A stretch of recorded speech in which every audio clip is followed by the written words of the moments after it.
Olá pessoal, aqui estou em minha segunda resenha.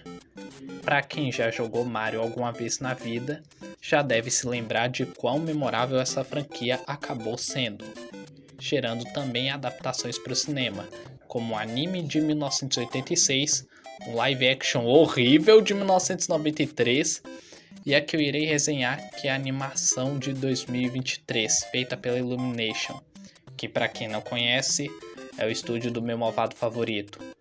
E a animação é bastante controversa e polarizadora, pois como visto nessa página do Rotten Tomatoes, a situação é bem dividida, com os fãs dando notas positivas, enquanto para os críticos notas negativas ou medianas. E é por esse motivo que nessa resenha eu irei dar minha opinião sobre o filme, e também para sua localização japonesa feita pela Nintendo. Sim, a Nintendo fez a versão própria do filme para a Terra do Sol Nascente, pois o filme foi uma colaboração internacional. Começando pela animação, que impressionante! Bem colorida e com detalhes bastante realistas, o que é bem diferente de uma animação padrão da Illumination. A dublagem, eu digo que a dublagem brasileira provou ser superior à americana, especialmente o Rafael Fossato dublando o Mario, que ficou muito melhor do que a versão do Chris Pratt, pois as vozes combinam bem com os personagens. A trilha sonora em sua maioria ficou muito bem feita, literalmente uma versão orquestra das músicas dos jogos, inclusive a da Super Estrela no final do filme, que combinada com a cena de ação ficou bem épica.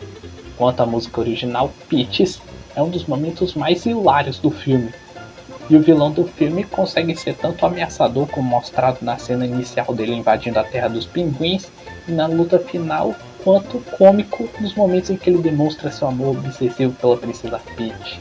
Agora vamos para os pontos negativos. O primeiro deles sendo o mais comentado, que é a história ser muito simples. E histórias simples não são um problema, desde que tenha que ser bem trabalhado. O que não é o caso, pois o ritmo do filme é um pouco rápido para um longa-metragem de 90 minutos, o que acabou dando um foco maior do filme para as referências aos jogos do que para o desenvolvimento dos personagens, com Luigi tendo relevância narrativa apenas na cena inicial, na cena em que é capturado, e no final do filme a relação do Mario com Donkey Kong de rival para amigo foi bastante rasa, pois como visto na cena dos karts após a batalha, o DK ainda zomba do Mario a ponto de falar "eu te odeio". E em outra cena, mesmo depois de ser salvo pelo Mario do afogamento, ele fala para não contar para ninguém que o salvou e que apesar do trabalho em equipe, eles estão kits. E após salvarem o Brooklyn, no final do filme, o DK abraça todo mundo como se fossem amigos, tornando o desenvolvimento da relação do Mario com Donkey Kong de inimigos virando amigos muito apressada e a amizade dos dois ambígua. Quanto às piadas de humor negro da estrelinha Luma Lee, elas são pouco inapropriadas para um filme de família. Já a escolha de músicas licenciadas, como Take On Me e I Need a Hero, para substituir as músicas originais dos jogos, foi um pouco forçada, pois não combinam com os momentos. E o compositor do filme, Brian Tyler, confirmou em uma entrevista que lutou para manter a música do Super Estrela no filme, pois a música seria trocada pela música Jump da banda Van Halen, já deixando claro o quão forçado foi colocar músicas que não são do Mario em um filme do Mario.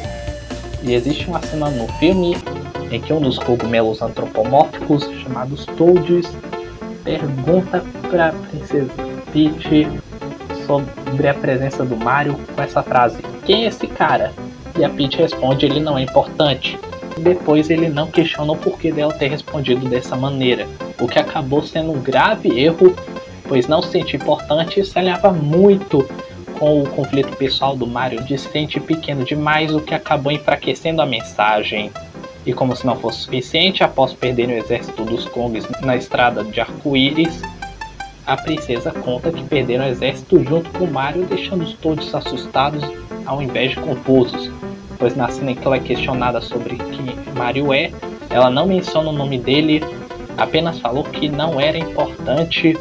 Um grave furo de roteiro. E eu já soube da existência de fãs puristas dizendo que a princesa Peach, que nos jogos é uma donzela em perigo a ser resgatada, E no filme ela é retratada como mais independente, sem um ponto negativo do filme que descaracterizou a personagem, blá blá blá. Mas não vejo dessa forma, pois já existe um jogo oficial no qual a princesa é a protagonista que salva Mario e Luigi. Eu também já li comentários nas redes sociais ao tentar justificar a história simples, dizendo que Mario nunca foi complexo e sempre foi simples, o que é um grave erro de lógica, pois sim, realmente os jogos clássicos do Mario têm histórias simples, mas existem jogos com histórias complexas e bem desenvolvidas, como é o caso do Mario Galaxy e dos RPGs. Enfim, como eu mencionei no início do vídeo, a Nintendo, que trabalhou diretamente na produção do filme em colaboração com a Illumination, foi responsável pela localização do filme do Mario no Japão, com um roteiro bem diferente e com alterações radicais nos diálogos e personalidades dos personagens, como por exemplo o Mario não ser alvo de piada sobre sua altura, fazendo com que seu conflito pessoal seja menos sobre ser pequeno demais e mais sobre provar seu valor, tornando o arco do encanador bigodudo mais identificável e realista com a audiência. E quanto ao furo de roteiro mencionado anteriormente, da Peach falar que Mario não é importante, pois bem, ao invés do Toad perguntar quem Mario é, ele pergunta o que Mario faz no mundo deles, e Peach, ao invés de responder que Mario não é importante, ela responde que não há lugar para ele, evitando assim a contradição que ele teve em não questionar Peach do porquê de ter falado aquilo. Luigi, ao invés de ser retratado como um medroso completo, é retratado como sentindo medo em algumas circunstâncias. O Toad tem uma motivação mais clara em querer se juntar ao Mario e Peach, pois quer mostrar que ele é mais do que apenas uma criaturinha fofa. A relação do Mario com Donkey Kong, de rival para amigo, é explicitamente genuína, com as birras do primata após a batalha com Mario sendo explicitamente apenas brincadeiras, quanto as piadas de humor negro da estrelinha foram muito amenizadas, já que piada com tema de morte é tabu no Japão. Já o vilão é menos cômico e bem mais sério, e embora na minha opinião ambas as versões do personagem sejam boas em seus contextos, eu descreveria a versão japonesa dele como sendo uma melhoria em relação à versão original, na opinião dos fãs e dos críticos que assistiram ao filme, ansiosos para verem o vilão ser mais malvado do que já era. Quanto à dublagem, consegue superar a versão americana pelo simples fato de ter dubladores profissionais ao invés de celebridades, e o humor é bem adaptado à cultura local.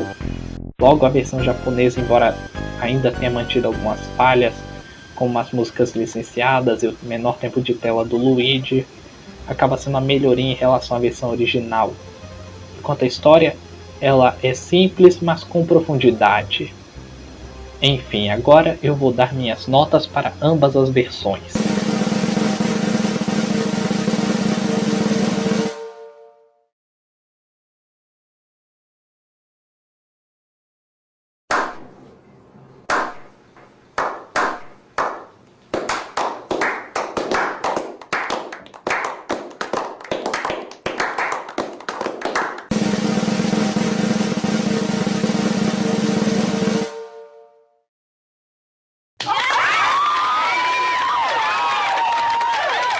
Conclusão.